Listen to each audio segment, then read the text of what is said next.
Hello friends, welcome back to our channel Dalian Frames. நம்ம இன்னைக்கு பார்க்க போகிறது ஒரு சூப்பர்ப் ஆன டெசர்ட் ரெசிபி தான், கேரமல் கஸ்டர்ட். இது வந்து ஈஸியாக செஞ்சிடலாம். நம்ம எப்படி செய்கிறதுன்னு ரெசிபிக்குள்ளே போய் பார்க்கலாம் வாங்க. நம்ம முதல்ல கேரமல் ரெடி பண்ணிடலாம். அதுக்காக நான் ஒரு பேனில் 3 டேபிள் ஸ்பூன் சுகர் சேர்த்துக்கிறேன். அது கூடவே 3 டேபிள் ஸ்பூன் தண்ணி சேர்த்துக்கிறேன். இது ரெண்டுத்தையும் நல்லா கலந்து விடலாம்.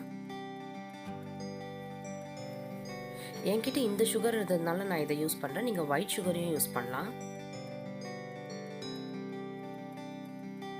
லோ ஃப்ளேம்லேயே குக் பண்ணுங்கள். இப்போ பார்த்தீங்கன்னா இது கலர் நல்லா வந்து மாறிடுச்சு. இந்த ஸ்டேஜில் நம்ம எடுத்துடலாம். இது ரொம்ப நேரம் விட்டுட்டா கசக்க ஆரம்பிச்சிரும். நான் இந்த பாக்ஸில் ஏற்கனவே பட்டர் தடவி க்ரீஸ் பண்ணி வச்சுருக்கேன். இப்போ நம்ம ரெடி பண்ண கேரமல் சாஸை இதில் சேர்த்து கீழே ஒரு லேயர் கேரமல் சாஸ் இருக்கிற மாதிரி ஸ்ப்ரெட் பண்ணி வச்சுக்கலாம்.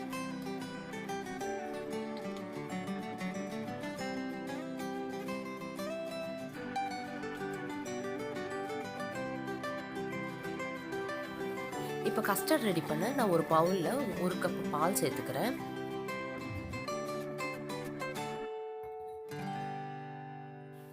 அது கூட 1/4 கப் சுகர் ஆட் பண்ணிக்கலாம்.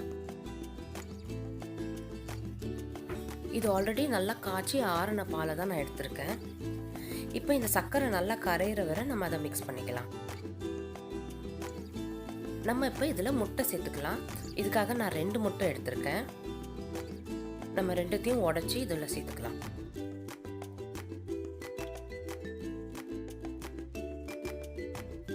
இப்போ நம்ம இந்த முட்டையை நல்லா பாலோட மிக்ஸ் ஆகிற வரை மிக்ஸ் பண்ணிக்கலாம்.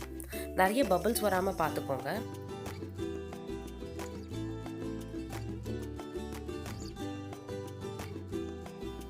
ஒரு ஸ்பூன் வெனிலா எக்ஸ்ட்ராக்ட் ஆட் பண்ணிக்கலாம். இந்த வெனிலா எக்ஸ்ட்ராக்ட் ஆட் பண்ணுறதுனால அந்த எக்கோட ஸ்மெல் நமக்கு தெரியாது. இப்போ இதை நல்லா மிக்ஸ் பண்ணிவிடுவோம். நம்ம இப்போ இந்த மிக்சரை ஸ்ட்ரெயின் பண்ணிக்கலாம். நான் ஆல்ரெடி க்ரீஸ் பண்ண பாத்திரத்துலேயே இதை ஸ்ட்ரெயின் பண்ணி சேர்த்துக்கிறேன். பாருங்கள், நம்ம கஸ்டர்ட் சூப்பராக ரெடி ஆகிடுச்சு. இப்போ நான் இதுக்கு மேலே ஒரு அலுமினியம் ஃபாயிலை போட்டு கவர் பண்ணிட போகிறேன். நான் இங்கே ஒரு இட்லி பாத்திரத்தில் கொஞ்சம் தண்ணியை சேர்த்து அதுக்குள்ளே ஒரு ஸ்டாண்டை வச்சு அந்த தண்ணி கொதி வர வர பாயில் பண்ண போகிறேன். இந்த ரெசிபி பார்த்தீங்கன்னா சூப்பராக இருக்கும். அதே சமயத்தில் 15 மினிட்ஸ்லேயே ரெடி பண்ணிடலாம். ரொம்ப கம்மியான இன்க்ரீடியன்ட்ஸ் கூட நம்ம வீட்டில் இருக்கிறத வச்சு செஞ்சிட முடியும். இப்போ பாருங்கள், தண்ணி கொதி வந்துடுச்சு. நம்ம ரெடி பண்ண கஸ்டர்டை இதில் வச்சு நம்ம இந்த இட்லி பாத்திரத்தை க்ளோஸ் பண்ணிடலாம். இது வந்து ஒரு 10 to 12 மினிட்ஸ்லேயே நல்லா குக் ஆகிடும்.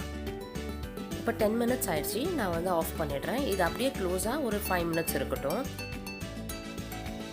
இப்போ வந்து 5 மினிட்ஸ் ஆயிடுச்சு. நம்ம இதை ஓப்பன் பண்ணி பார்க்கலாம் எப்படி இருக்குன்னு.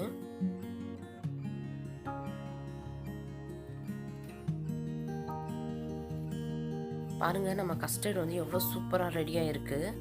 நான் வந்து இங்கே ஒரு டூத் பிக்கை விட்டு செக் பண்ண போகிறேன். அது நல்லா உள்ளெல்லாம் குக் ஆகிருக்கான்னு. நல்லாவே குக் ஆகிருக்கு, எதுவுமே வரலை. இப்போ இது வந்து கொஞ்சம் நேரம் ஆறட்டும். ஆறுனதுக்கப்புறம் நம்ம இதை ஒரு பிளேட்டில் ஃப்ளிப் பண்ணிடலாம்.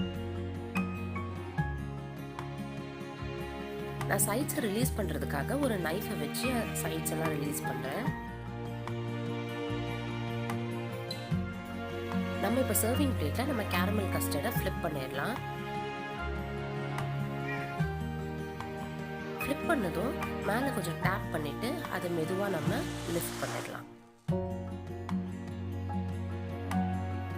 நம்ம கேரமல் கஸ்டர்ட் பாருங்கள் எவ்வளோ சூப்பராக ரெடியாக இருக்குது. இதை ஒரு 2 hours நீங்கள் ஃப்ரிட்ஜில் வச்சு சர்வ் பண்ணிங்கன்னா இன்னும் சூப்பராக இருக்கும். இந்த ரெசிபியை ட்ரை பண்ணி பார்த்துட்டு உங்களோட ஃபீட்பேக்கை ஷேர் பண்ணுங்கள். இந்த ரெசிபி பிடிச்சிருந்தா நம்ம சேனலை லைக் பண்ணுங்கள், ஷேர் பண்ணுங்கள், சப்ஸ்கிரைப் பண்ணுங்கள். இதே மாதிரி இன்னொரு இன்ட்ரெஸ்டிங்கான ரெசிபியோடு நான் உங்களை சந்திக்கிறேன். Until then, take care. Bye.